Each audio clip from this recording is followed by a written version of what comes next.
नमस्कार, very good morning. सुबह के 6 बज गए हैं। वक्त हो गया है स्पेशल रिपोर्ट का। आपके साथ हूं मैं दीपा वाफिला।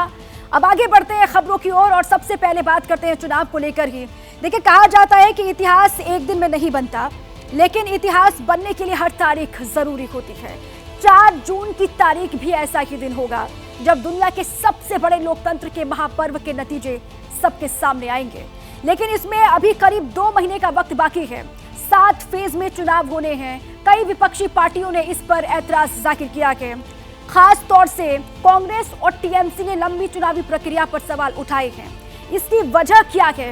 7 चरणों में चुनाव से साइड इफेक्ट क्या हो सकते हैं? विपक्ष को 1.5 महीने तक चलने वाले चुनाव को लेकर क्यों ऐतराज है, ये आपको विस्तार से बताएंगे। लेकिन पहले आपको आज की बड़ी सियासी खबर बता दें। खबर यह है कि पीएम मोदी आज भी दक्षिण भारत के दौरे पर रहेंगे। पीएम आज तेलंगाना, कर्नाटक और तमिलनाडु के दौरे पर रहने वाले हैं। तेलंगाना के जगतियाल में रैली करेंगे पीएम मोदी और फिर कर्नाटक के शिमोगा में रैली होने वाली है पीएम मोदी की।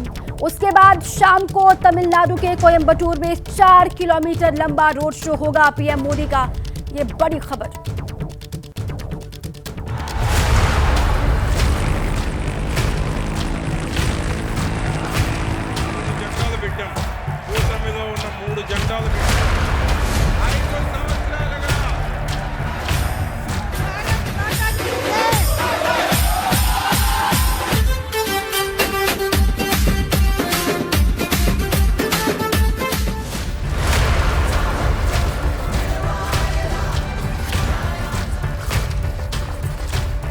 राजा की आत्मा ईवीएम में है, ईडी में है, सीबीआई में है। అందరికీ నమస్కారం అండి। रैलियों का दौर, नारों का शोर 1.5 महीने तक ऐसे ही चलेगा। चुनाव तारीखों के ऐलान के साथ ही राजनीति की रेल ने रफ्तार पकड़ ली है। उत्तर से दक्षिण तक वोटरों को साधने की कवायद बढ़ गई है, जिसकी तस्दीक ये 2 तस्वीरें कर रही हैं। आंध्र प्रदेश में एनडीए ने ताकत दिखाई। तारीखों के ऐलान के बाद प्रधानमंत्री नरेंद्र मोदी की पहली रैली हुई। रैली में TDP supremo N Chandrababu Naidu और जनसेना प्रमुख पवन कल्याण भी शामिल थे। तो मुंबई में इंडिया अलायंस के दिग्गज एक मंच पर मौजूद रहे। मुंबई के शिवाजी पार्क में इंडिया गठबंधन की मेगा रैली हुई, तो आंध्र प्रदेश में एनडीए की पहली बड़ी रैली हुई। चुनाव तारीखों के ऐलान होने के बाद पहली रैली में प्रधानमंत्री क्या बोले, वो सुनिए। हमारी सरकार के तीसरे कार्यकाल में देश और भी बड़े निर्णय लेगा। इस बार चुनावों के परिणाम 4 जून को आने वाले हैं। अब पूरा देश कह रहा है 4 जून को 400 पार। ये लगातार दूसरा दिन था जब पीएम मोदी दक्षिण के सियासी दुर्ग को साधने पहुंचे थे। आंध्र प्रदेश में 13 मई को लोकसभा के साथ ही विधानसभा चुनाव भी होने हैं। आंध्र प्रदेश में लोकसभा की 25 सीटें हैं। टीडीपी 17 सीटों पर चुनाव लड़ेगी। बीजेपी 6 सीटों पर मैदान में होगी। जनसेना पार्टी को 2 सीटें मिली हैं।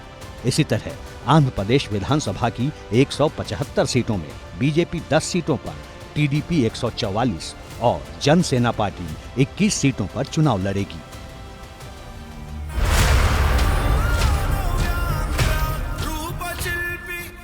आंध्र प्रदेश के पलनाडु जिले में हुई रैली को एनडीए के लिए बूस्टर माना जा रहा है। इससे पहले शनिवार को प्रधानमंत्री ने तेलंगाना और कर्नाटक में चुनावी रैलियां की थीं। ये तीनों वो राज्य हैं जिनमें बीजेपी को सबसे ज्यादा उम्मीदें नजर आ रही हैं। प्रधानमंत्री नरेंद्र मोदी ने इस साल दक्षिण भारत के राज्यों में लगातार दौरे किए हैं। आने वाले समय में वो दक्षिण के राज्यों में रैलियां भी करेंगे, क्योंकि लोकसभा का जो चुनाव है वो 7 चरणों में होना है। लेकिन विरोधी क्यों सवाल खड़े कर रहे हैं? लोकसभा चुनाव 19 अप्रैल से शुरू होगा और 1 जून तक वोटिंग होगी। 7 फेज में इलेक्शन होंगे और 4 जून को नतीजे आएंगे। यानी पहले फेज की वोटिंग से नतीजों तक करीब 47 दिन का प्रोसेस है। विपक्ष को इसी पर ऐतराज है।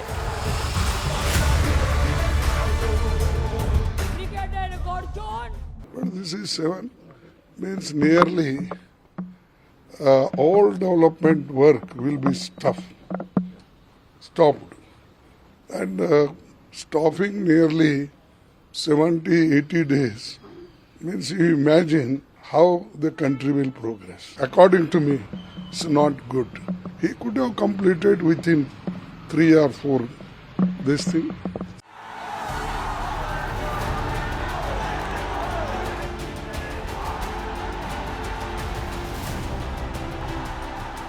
अंग्रेजों से आजादी के बाद पहले चुनाव की प्रक्रिया 4 महीने तक चली थी। उसके बाद ये दूसरा मौका है जब 1.5 महीने तक देश में चुनावी दौर रहेगा। लेकिन विपक्ष को 7 चरणों में चुनाव को लेकर टेंशन है। वैसे ये पहली बार नहीं जब 7 फेज में चुनाव हो रहे हैं। 2024 की तरह 2019 का लोकसभा चुनाव भी 7 चरणों में हुआ था। आयोग ने 10 मार्च 2019 को चुनावी तिथियों का ऐलान किया था। उस समय सुनील अरोड़ा भारत के मुख्य चुनाव आयुक्त थे। 2019 में लोकसभा चुनाव की शुरुआत 11 अप्रैल से हुई थी, जो 7 चरणों में 19 मई को खत्म हुई थी। 23 मई 2019 को चुनाव के नतीजे आए थे।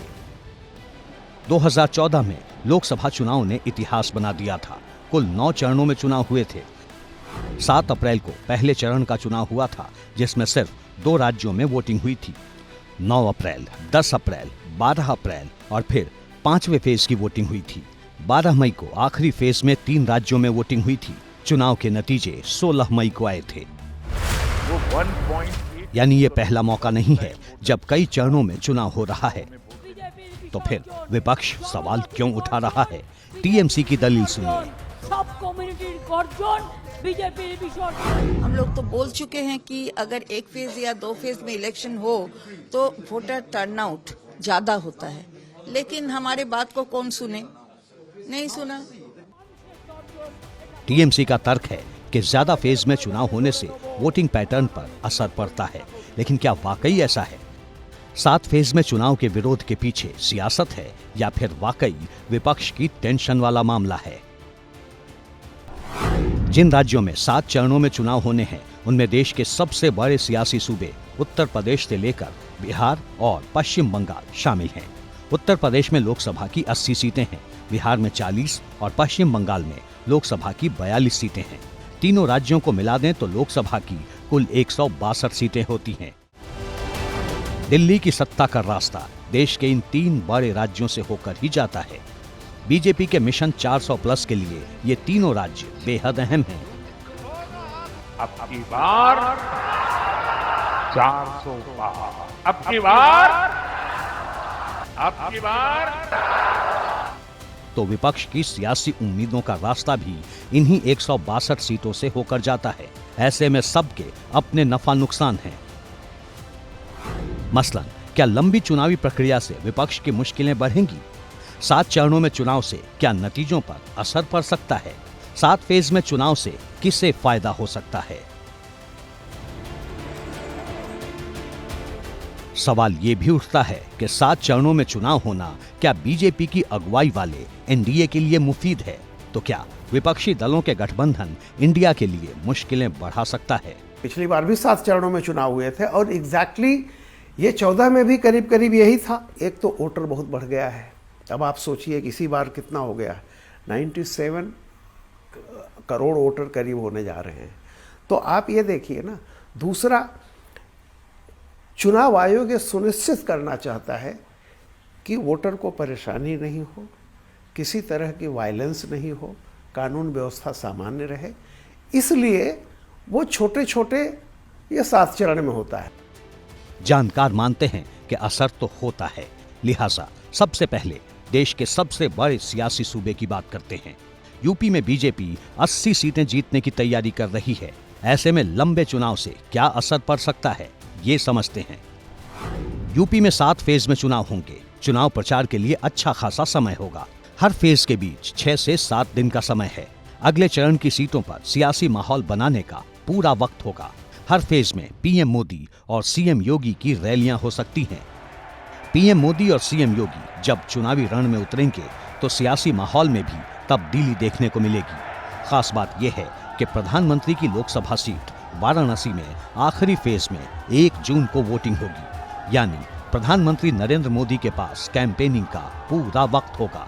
विपक्ष को इसी पर एतराज है। बंगाल तो तैयार है। ममता बनर्जी सिर्फ चुनाव का पहले नहीं जाते हैं कहाँ पर, जैसे कि प्रधानमंत्री है वो सीजनल बाट के तरफ चुनाव का पहले उनको आदमी देख सकता है, उनको फॉल्स प्रॉमिस लेके कहीं पे पहुंचता है। ममता बनर्जी 365 दिन आम आदमी के बीच में रहते हुए काम करता है। ममता बनर्जी भी कई बार एक फेज में चुनाव करवाने की मांग कर चुकी हैं। वैसे 2019 में भी पश्चिम बंगाल की 42 सीटों के लिए 7 फेज में ही चुनाव हुए थे और इस बार भी ऐसा ही होगा। 19 अप्रैल को पहले फेज में 3 सीटों के लिए वोटिंग होगी। 26 अप्रैल को भी 3 सीटों पर मतदान होगा। 7 मई को 4, 13 मई को 8, 20 मई को 7 और 25 mei को 8 सीटों पर मतदान होगा, जबकि आखिरी दौर में 9 सीटों के लिए 1 जून को वोट डाले जाएंगे। ऐसे में सभी पार्टियों के लिए एक फेज से दूसरे चरण तक प्रचार करने का पूरा मौका होगा। खासतौर से प्रधानमंत्री मोदी, गृह मंत्री अमित शाह से लेकर बीजेपी के दिग्गजों की कई रैलियां होंगी। लेकिन क्या इससे वोटिंग पैटर्न पर असर पड़ सकता है? Centre for the study of developing societies की रिपोर्ट से इसे समझा जा सकता है। इसके मुताबिक देश भर में 36% वोटर पहले से तय कर लेते हैं कि किसे वोट देना है। 12% वोटर कैंडिडेट के ऐलान होने के बाद फैसला लेते हैं। 18% वोटर चुनाव प्रचार के दौरान अपना रुख तय करते हैं, जबकि 25 से 30% वोटर वोटिंग के दिन या उससे एक दिन पहले ये तय करते हैं कि किसे वोट देंगे। किसी भी नतीजे को बदलने के लिए यही वोटर सबसे अहम माने जाते हैं। यही वजह है कि सभी पार्टियां लेट वोटर पर ही फोकस करती हैं। खासतौर से यूपी, बिहार और पश्चिम बंगाल जैसे बड़े राज्यों में यही 25 से 30% लेट वोटर निर्णायक साबित हो सकते हैं, जिन्हें चुनाव के दौरान उठने वाले मुद्दों से साधा जा सकता है। जब चुनाव ज्यादा चरणों में होता है तब नैरेटिव सेट करने में समय भी मिल जाता है। एक फैक्टर ये भी है, यदि शुरुआती के चरण में कोई कमी रह जाए तो उसकी भरपाई अगले चरण में की जा सकती है। ये पॉइंट सभी पार्टियों पर लागू होता है। फिर टीएमसी के विरोध का कारण क्या है? ममता बनर्जी की पार्टी टीएमसी पश्चिम बंगाल के साथ ही मेघालय, असम और उत्तर प्रदेश में भी चुनाव लड़ रही हैं। बंगाल में 7 फेज में चुनाव होने से ममता बनर्जी का ज्यादा वक्त अपने राज्य में ही बीतेगा। बाकी राज्यों में प्रचार का उतना वक्त नहीं मिल पाएगा। इसलिए दीदी की पार्टी ने चुनाव आयोग पर सवाल उठाने में भी देर नहीं की। देखिए, हमारा मांग था एक फेज में चुनाव हो, लेकिन अभी इलेक्शन कमीशन को बीजेपी अपना पॉकेट में ले लिया। पहले सिंस इंडिपेंडेंस जैसा देश का आदमी कभी नहीं देखा कि प्राइम मिनिस्टर का चुनाव होने वाला है तो उसमें प्राइम मिनिस्टर खुद डिसाइड कर रहा है, नॉमिनेट कर रहा है कि इलेक्शन कमिश्नर कौन होगा। ये हमारा डेमोक्रेसी के लिए सबसे बड़ा दुख की बात है। टीएमसी ने चुनाव आयोग पर सवाल उठाए तो चुनाव आयोग ने भी उसे क्लियर करने में देर नहीं की। 7 फेज में चुनाव कराए जाने की वजह भी बताई। हम किसी को फेवर करने के लिए, किसी को नुकसान करने के लिए कोई भी एक्शन नहीं लेते, कोई भी एक्शन नहीं लेते। किसी को ऐसा भ्रम है तो वो गलत है। हर राज्य अपने आप में अलग अलग है। किसी राज्य में 1 में भी है, किसी राज्य में 7 में भी है। जिन राज्यों में 7 में है वहां का विस्तार बहुत बड़ा है, नंबर ऑफ पार्लियामेंट्री कॉन्स्टिट्यूएंसीज बड़ी हैं, कंटेस्टेशंस ज्यादा हैं, इसलिए वो 7 में है। चुनाव आयोग तर्क देता है कि ज्यादा चरणों में चुनाव होने से तैयारियों के लिए पूरा वक्त मिल जाता है। इसे गलत नहीं कहा जा सकता। लेकिन जानकार ये भी कहते हैं कि ज्यादा फेज में चुनाव कहीं न कहीं सत्ता पक्ष को अपर हैंड दे देता है।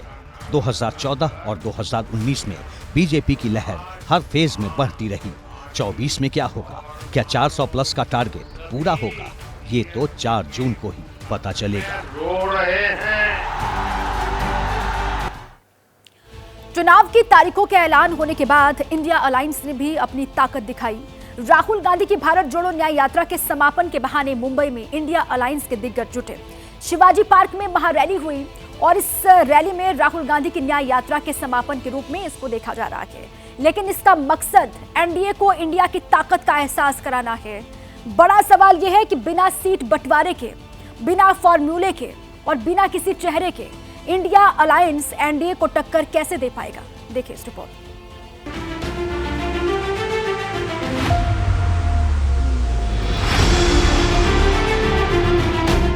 वार हुआ, पलटवार हुआ। चुनाव की तारीखों के ऐलान के बाद पहली बार हुआ। राहुल गांधी की भारत जोड़ो न्याय यात्रा के समापन के बहाने इंडिया गठबंधन ने अपनी एकजुटता और ताकत दिखाने में कोई कसर बाकी नहीं छोड़ी। मुंबई का मैदान था, मंच पर इंडिया अलायंस के दिग्गज थे और निशाने पर बीजेपी थी। देश भी सोचता है कि ये जो नेता स्टेज पे बैठे हैं अलग अलग पॉलिटिकल पार्टीज से हैं, ये एक राजनीतिक पार्टी से लड़ रहे हैं। ये सच नहीं है, ये गलत है। हम राजनीतिक पार्टी से नहीं लड़ रहे हैं और ये समझने की जरूरत है। हिंदुस्तान के युवाओं को यह बात समझनी होगी। 63 दिन तक चली राहुल की न्याय यात्रा मुंबई के ठाणे में खत्म हुई थी। न्याय यात्रा के समापन को लेकर शिवाजी पार्क में एक रैली की गई। रैली में राहुल के अलावा एनसीपी के दिग्गज शरद पवार, उद्धव ठाकरे, तमिलनाडु के मुख्यमंत्री एमके स्टालिन, आरजेडी नेता तेजस्वी यादव, नेशनल कॉन्फ्रेंस के अध्यक्ष फारूक अब्दुल्ला, वंचित बहुजन अघाड़ी के अध्यक्ष प्रकाश आंबेडकर मौजूद रहे। झारखंड के मुख्यमंत्री चंपई सोरेन और आम आदमी पार्टी की तरफ से दिल्ली सरकार में मंत्री सौरभ भारद्वाज ने भी इसमें शिरकत की। रैली के बहाने इंडिया गठबंधन ने एकजुटता का संदेश देने की कोशिश की। देश के अलग अलग राज्यों के नेताओं को न्योता दिया गया था। मुंबई से दिल्ली की सत्ता को ललकारने में किसी ने भी देर नहीं की। जैसे किसी ने यहां कहा, राजा की आत्मा ईवीएम में है। सही है, सही है। राजा की आत्मा ईवीएम में है, हिंदुस्तान की हर संस्था में है, ईडी में है, सीबीआई में है, इनकम टैक्स डिपार्टमेंट में है। इस दौर में जहां पूरी ताकतें लगाई गई हों, डराया जा रहा हो, लोगों को लालच दिया जा रहा हो, लेकिन हम सब लोग मिलकर के इस देश के संविधान और लोकतंत्र, भाईचारा और जो इस देश की खूबसूरती, डाइवर्सिटी है, उसको बचाने के लिए एकजुट हुए हैं। कोई मोदी जी को हराने के लिए नहीं, उस सोच को हराने के लिए जो देश को बांटना चाहती है, उसके लिए हम लोग एक हुए हैं। मुंबई के शिवाजी पार्क से इंडिया अलायंस के नेता बीजेपी को ललकार रहे थे, तो एनडीए के नेता भी पलटवार करने में पीछे नहीं रहे। इसी ऐतिहासिक मैदान में जिन्होंने स्वतंत्रवीर सावरकर जी के खिलाफ आरोप लगाए, उनके बाजू में बैठकर ये सभा लेने की नौबत आज यहाँ पर आई है। ये दुर्भाग्य है। आज कैसे कहेंगे गर्व से कहो हम हिंदू हैं। इस चुनाव में इस महाराष्ट्र की नहीं बल्कि देश की जनता उन्हें बहुत बड़ी सबक सिखाएगी। सियासत अपनी जगह है, लेकिन सवाल ये है कि क्या राहुल गांधी के शक्ति प्रदर्शन से महाराष्ट्र की 48 सीटों का इक्वेशन बदलेगा? ऐसा इसलिए क्योंकि एनडीए और इंडिया अलायंस में सबसे बड़ी टक्कर महाराष्ट्र में ही मानी जा रही है। 2019 का चुनाव बीजेपी और शिवसेना ने मिलकर लड़ा था, जबकि कांग्रेस और एनसीपी एक साथ थे। अब हालात बदल चुके हैं। शिवसेना और एनसीपी दो धड़ों में बंट चुकी है। एकनाथ शिंदे और उद्धव ठाकरे के बीच शिवसेना बंट गई है, तो एनसीपी शरद पवार और अजित पवार के बीच दो धड़ों में बंटी है। एकनाथ शिंदे और अजित पवार बीजेपी के साथ हैं, तो उद्धव ठाकरे और शरद पवार कांग्रेस के साथ। लोकसभा सीटों के लिहाज से यूपी के बाद महाराष्ट्र सबसे बड़ा राज्य है, जहां लोकसभा की 48 सीटें हैं। और एक बार फिर आप सभी का स्वागत है। आपकी गर्दन तक पानी। जी, क्या घोटालों के आरोपों में अरविंद केजरीवाल पूरी तरीके से फंस चुके हैं? क्या आपकी गर्दन तक मुसीबत का पानी पहुंच गया है? क्या सचमुच अरविंद केजरीवाल वोटिंग से पहले जेल में डाल दिए जाएंगे? ये सवाल इसलिए क्योंकि शराब घोटाले के बाद दिल्ली जल बोर्ड घोटाले से दिल्ली के मुख्यमंत्री अरविंद केजरीवाल का नाम जुड़ गया है। बड़ी खबर आपको हम दे दें, शराब घोटाले के बाद ईडी ने जल बोर्ड केस में केजरीवाल को समन जारी किया और पूछताछ के लिए उन्हें आज पेश होने के लिए कहा गया है। अब केजरीवाल पेश होंगे या फिर नहीं होंगे, इसको लेकर तस्वीर साफ नहीं है, यानी सस्पेंस बरकरार है। लेकिन एक बात जरूर साफ है कि ये एक के बाद एक कई समन से केजरीवाल की मुश्किल बढ़ती हुई दिख रही है। हालांकि आम आदमी पार्टी से राजनीतिक बदला बता रही है, लेकिन इस घोटाले में कितना सच है और क्या सच है, इन मामलों में केजरीवाल का किरदार क्या है, आज इसी को आप समझिए।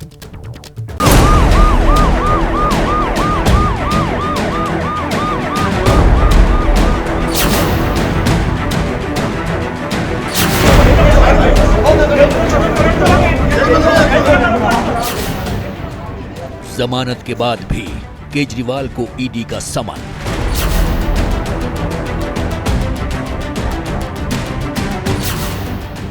जामे शराब घोटाले के बाद जल के जंजाल में फंसे दिल्ली के मुख्यमंत्री।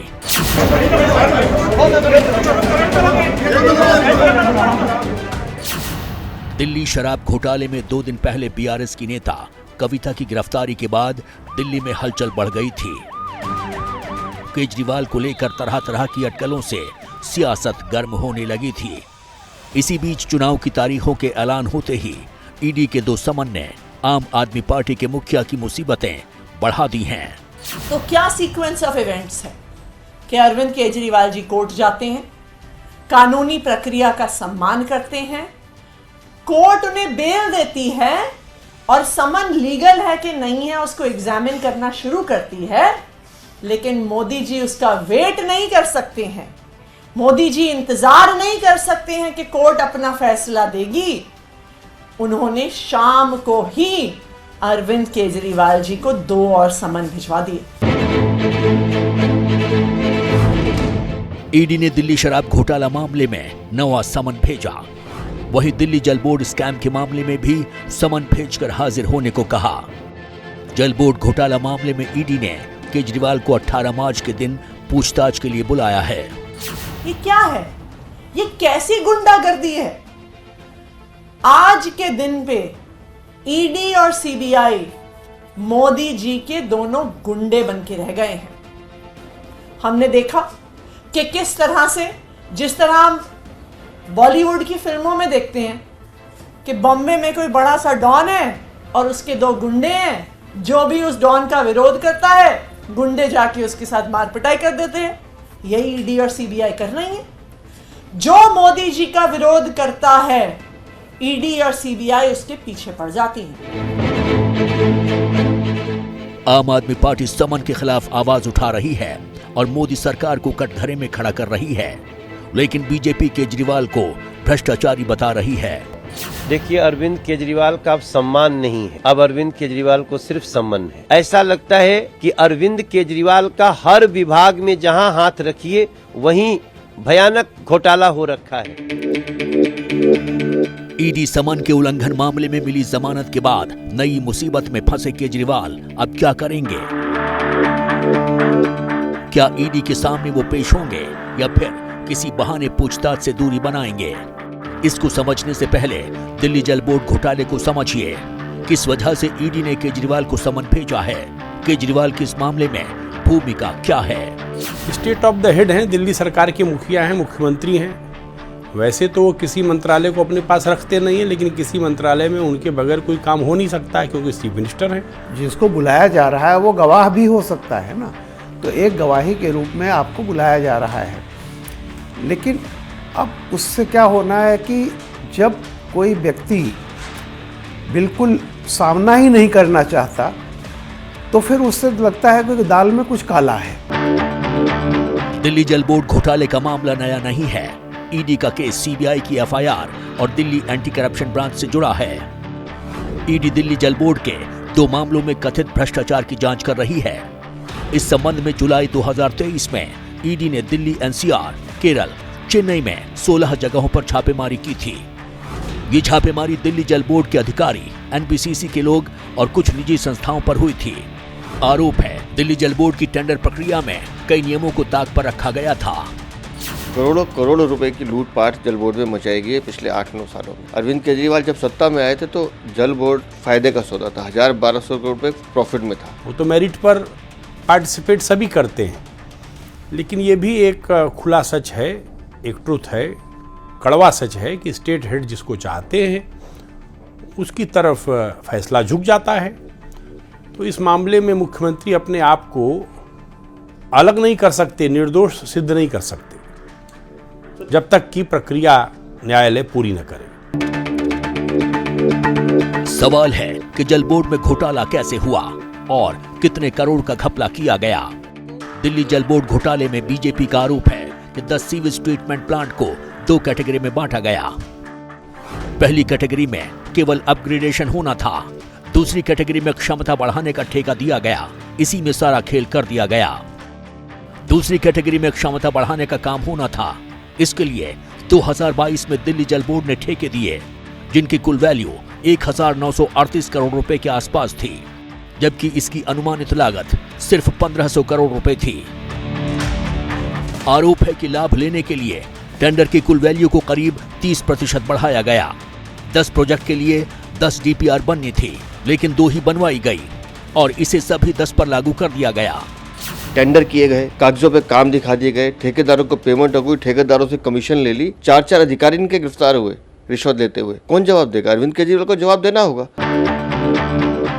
उस वक्त दिल्ली जल बोर्ड की ओर से इलेक्ट्रोमैग्नेटिक फ्लो मीटर की इंस्टॉलेशन, सप्लाई और टेस्टिंग का टेंडर जारी किया गया। कंपनी को टेंडर देते समय एनकेजी इंफ्रास्ट्रक्चर लिमिटेड को अनुचित लाभ देने का आरोप है और उसके बदले पैसे लिए गए। एनबीसीसी के महाप्रबंधक डीके मित्तल पर गंभीर आरोप लगे। उस दौरान मित्तल ने एनकेजी इंफ्रास्ट्रक्चर को परफॉर्मेंस बेस्ड नकली सर्टिफिकेट जारी करके दिया था। यही नहीं, एनकेजी इंफ्रास्ट्रक्चर लिमिटेड ने तत्कालीन चीफ इंजीनियर जगदीश कुमार अरोड़ा और उसके जूनियर स्टाफ के साथ मिली भगत करके करीब 38 करोड़ रुपए का टेंडर हासिल किया था। दिल्ली जल बोर्ड में कथित घोटाले का यह पहला मामला था। एक तरह से जो टेंडरिंग प्रोसेस है उसको लेकर के आपत्ति आई, सीबीआई ने मामला दर्ज किया और उसमें से बाद में ये संज्ञान में आया एजेंसियों के कि इसमें धनाशोधन हुआ है और इधर से उधर ट्रांजैक्शन हुए हैं कैश। 38 करोड़ का जो पहला टेंडर था उसको लेकर के केस दर्ज हुआ है। अब दिल्ली जल बोर्ड में घोटाले से जुड़े दूसरे मामले को समझिए। जल बोर्ड के बिल पेमेंट के भुगतान के लिए जगह जगह पर ऑटोमेटिक मशीनें लगाई जानी थी। मशीन भी लगाई गई और बिल के भुगतान भी हुए, लेकिन वो पैसा दिल्ली जल बोर्ड के अकाउंट में जमा नहीं हुआ। कॉन्ट्रैक्ट 3 साल के लिए दिया गया था, जिसे बाद में समय समय पर बढ़ाया गया। नोटबंदी के दौरान करीब 10 करोड़ 40 लाख की पेमेंट एक साथ की गई, लेकिन वो भी जल बोर्ड तक नहीं पहुंची। इस मामले में जल बोर्ड को करीब 14 करोड़ 41 लाख का घाटा हुआ। जो अभियुक्त है उसको ये कहने का आधार नहीं है कि सब फर्जी है। फिर इस देश के अंदर एक न्यायपालिका है, न्यायिक तंत्र है, उसमें आप अपनी बात रखिए, कहिए, और न्यायालय अगर आपको मुक्त कर देता है, बरी कर देता है तो फिर सब ठीक है। इस मामले की जब जांच शुरू हुई तो पूरे खेल में एनबीसीसी के महाप्रबंधक DK Mittal, NKG infrastructure limited ने तत्कालीन चीफ इंजीनियर जगदीश कुमार अरोड़ा और उसके करीबों के चेहरे सामने आए, जिनका संबंध आम आदमी पार्टी के मुखिया से मिला। इसलिए फरवरी महीने में भी ईडी ने सीएम केजरीवाल के निजी असिस्टेंट विभव कुमार, आम आदमी पार्टी के ट्रेजरर और राज्यसभा सांसद एनडी गुप्ता और कुछ अन्य लोगों के खिलाफ छापेमारी की थी। दिल्ली जल बोर्ड के सदस्य शलभ कुमार पर भी रेड की गई थी। एजेंसी ने बोर्ड के चीफ इंजीनियर जगदीश अरोड़ा, देखिए मैं इसलिए मैं मानता हूँ, कारण यह है कि सबके अपने अपने जो चीज़ें होती हैं प्राइमा फेसाई, उसमें अनियमितता ऐसा प्रथम दृष्टया लग रहा है कि पैसा खाया गया है या मतलब फेवरेटिज्म है।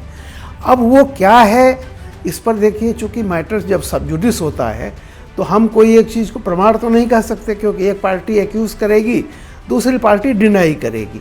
सिंपल सी बात है कि इन सब में कहीं ना कहीं ऐसा लगता है प्रथम दृष्टया कि फेवर किया गया है, पैसा खाया गया है। घोटाला का तो मतलब यही होता है। तो सीधी बात है, यही शराब वाले मामले में है, यही जल बोर्ड वाले मामले में है। ईडी का दावा है कि एनकेजी इंफ्रास्ट्रक्चर लिमिटेड ने फर्जी दस्तावेज सबमिट करके कॉन्ट्रैक्ट हासिल किया था। तो सवाल है कि केजरीवाल इसके लिए जिम्मेदार कैसे हुए? क्या उनकी जानकारी में जालसाजी की गई या लाभ का पैसा उनके पास भी पहुंचा था? हालांकि केजरीवाल की भूमिका अभी तक साबित नहीं हो पाई है, लेकिन आरोप ये भी है कि एनकेजी इंफ्रास्ट्रक्चर ने जांच एजेंसी का दावा है कि अरोड़ा के करीबी लोगों को भी कैश भेजे गए थे। इन्हीं गुत्थियों को सुलझाने के लिए ईडी दिल्ली के मुख्यमंत्री अरविंद केजरीवाल से पूछताछ करना चाहती है।